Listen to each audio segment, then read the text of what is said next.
Tentara Israel merilis foto baru Abu Obeidah, juru bicara Brigade Al-Qassam sayap militer Gerakan Perlawanan Islam Hamas, yang diklaim tewas dalam serangan udara Israel di lingkungan Al-Rimal di kota Gaza pada 30 Agustus 2025. Sehari setelah serangan tersebut, Israel mengklaim mereka telah membunuh Abu Obeidah dan mengungkap nama aslinya sebagai Hudayfa Al-Kahlut. Serangan tersebut menewaskan 11 orang termasuk anak-anak dan melukai 20 lainnya. Beberapa hari kemudian militer Israel mengatakan mereka menemukan sebuah dokumen di jalur Gaza yang memperlihatkan foto Abu Obeidah bersama 3 petinggi militer Hamas.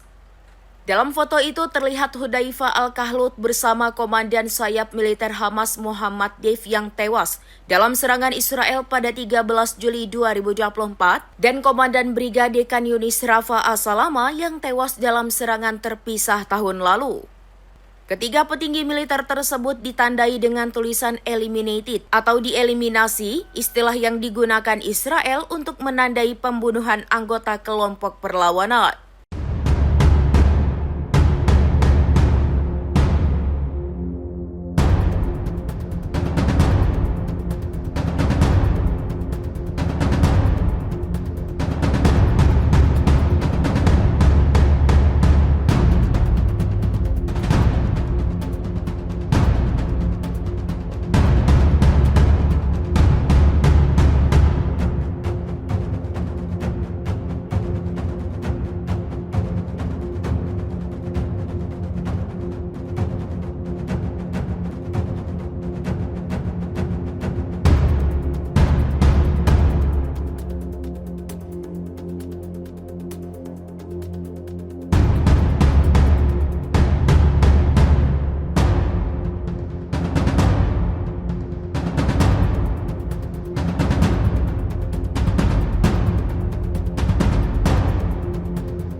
Download Tribun X sekarang, menghadirkan lokal menjadi Indonesia.